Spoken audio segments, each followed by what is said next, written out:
It's been another chaotic week in Canberra as Parliament returned after the long winter break. There were major distractions with Cabinet split over same-sex marriage and Labor questioning the integrity of the Trade Union Royal Commissioner.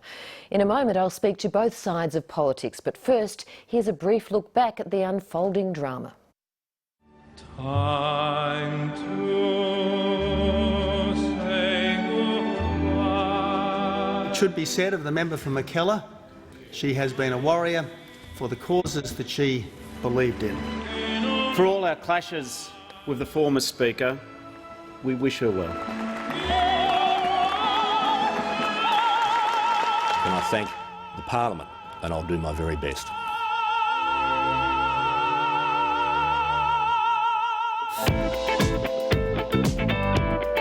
Today's the day where the party room, as I understand, gets to consider carbon reduction targets to take to Paris. Our 2030 emissions reduction target will be in the range of 26 to 28%. Haven't you just chosen to appease the deniers instead of satisfying the science? And the last thing we want to do is strengthen the environment and at the same time damage our economy. That's the Labor way. One of these things is not like the others. There was strong support that marriage is between a man and a woman.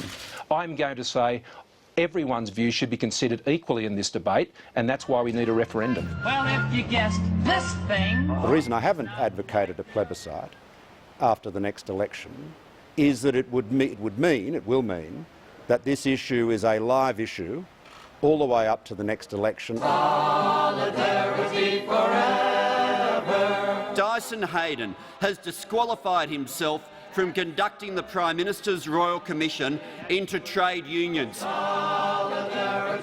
He is conflicted, he is biased, the Royal Commission is a farce. This government will certainly defend the integrity of the Royal Commissioner, and we will certainly defend the necessity of the Royal Commission. And if members opposite want to debate the Royal Commission, we will happily accommodate them.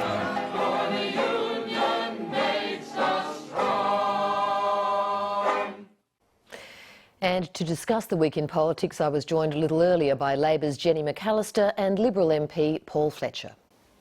Thanks for joining us. I'll start with you, Paul Fletcher. This week was supposed to be about the government getting back on track, focus on important issues like climate change. What went wrong? Well, I don't agree that anything went wrong. We had a constructive debate in the party room about our position on gay marriage and established a way forward on that. Very importantly, we announced a commitment in relation to emissions reduction, 26 to 28%, on our 2005 levels by 2030. And so that puts us ahead of countries like Korea, Japan, well ahead of China, where emissions are actually going up, and aligned with comparable countries like Canada, like the US, like New Zealand, slightly behind some of those countries, but broadly aligned. So we've established a very clear direction on our emissions reduction target that we'll be taking to the Paris conference later this year, so it's been a productive week. But the fact is that climate change policy was overshadowed by one of the issues was same-sex marriage. The other one was a Royal Commissioner facing perceptions of bias. Should Dyson Heydon go? Well, look, let's just be clear here. Why is Labor trying so hard to, frankly, blacken the reputation of a distinguished jurist? Why did Tony Burke yesterday in the Parliament call Dyson Heydon, former High Court judge, conflicted, biased and incompetent? Why did he say that the government wanted someone who was partisan and incompetent? Why did Jason Clare refer to this distinguished jurist as a bagman? Because Labor is desperate to distract attention from the Royal Commission. Jenny McAllister? Look, the Labor Party is very clear about our position on corruption wherever it is found in any environment, and we don't tolerate it, and we don't tolerate it in our organisation. We don't think it ought to be tolerated in any organisation. However, the way to deal with that is through the police, through the court processes, and unhappily what's become very clear is that the Royal Commission itself has been established simply to smear political opponents. And that's been the real concern all along, that this wasn't a process designed to produce good policy, but simply to drag Labor people through the mud. And I mean, what we've really seen this week is that that process couldn't even be established competently. We didn't really think the Libs would be... The problem with that theory is that we've had witness after witness, both union officials and company employees, talking about the nature of payments that have been going from, for example, companies to union officials. We've had hundreds of pages of evidence. We've had many, many witnesses. That is why Labor is determined to try and distract attention, and why Tony Burke and Jason Clare and others were saying, frankly, such terrible things about a very distinguished Well, just hang on. Can we just get back to the point here? I mean, the unions are now apparently trying to seek legal advice about whether they can actually force the end of this Royal Commission.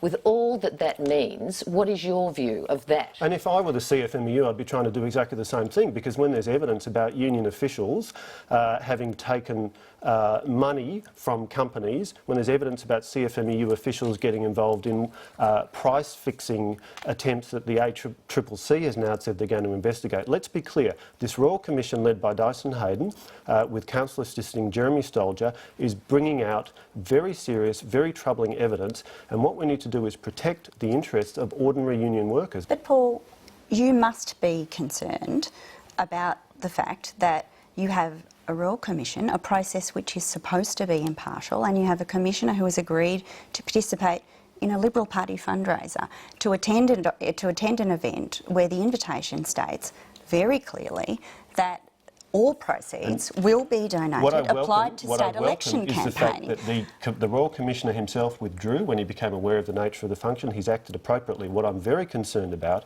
is the extensive evidence from many, many witnesses, hundreds of pages of transcripts that raise very serious concerns about the nature of payments being made. So this Royal Commission is very important because we need to get to the bottom of the allegations in relation to unions, and we need to protect the interests of ordinary, decent union members. There's an important place for unions in our society, but unions need to conform to the same standards of governance as companies. And we've got a bill in the Parliament to do just that. Sadly, Labor has not been prepared to support that bill, and that raises some very serious questions. Can we move on?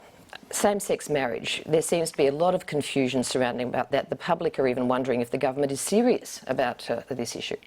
Well, we had a 6-hour party room meeting, a very respectful discussion. I was very proud of my colleagues. Almost a very large number of people in the party room spoke, reasoned, respectful contributions. We've established a way forward on this issue, and so I think it's been that's been an important outcome.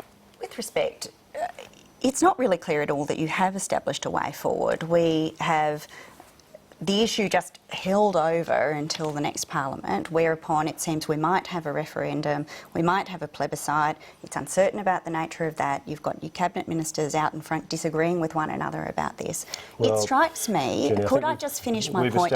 Could I finish my point?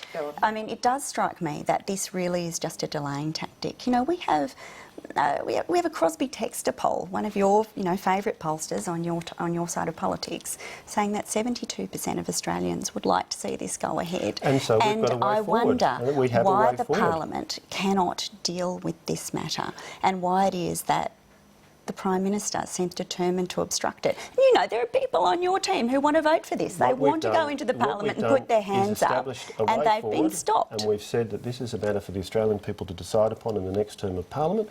Obviously, there are some details about the mechanics of that, but we've established a way forward. It'll be a matter for the Australian people to decide in the next term of Parliament. I'm very proud of my colleagues in the Liberal and National Party room for the extensive, courteous, respectful discussion we've had this week. Let's look back at the disruptions of the past week, in fact the disruptions of a number of weeks. Australia was promised good government. Is that possible still, and is it possible under this Prime Minister? Well, you are seeing the Abbott government deliver good government. Do you think the last week has been good government? We are focused on outcomes such as free trade agreements secured with China, with Korea, with Japan, 3 countries that make up over 60% of our exports. By 2019, we'll have the deficit down to about $7 billion. We aim to be ready to have it in balance by around 2020. So we have a clear plan that we are executing on to deliver economic security and also Australia's national security. Jenny McAllister, good government? Look, what we're actually seeing is I agree that we've got the highest rate of unemployment for 20 years, and that ought to be the focus of government this week. But instead, because the Prime Minister and some of the people around him are intent on pursuing a very extreme agenda that is not supported by the majority of Australians, attacks on unions and workers' rights, a failure to engage with the community's call for changes to marriage to allow marriage equality, the government is distracted and is unable to deal with these quite serious problems that are facing us, including economic challenges. Well, we'll have to leave it there. Jenny McAllister, Paul Fletcher, thanks for speaking to us. Thanks very much. Thank you so much.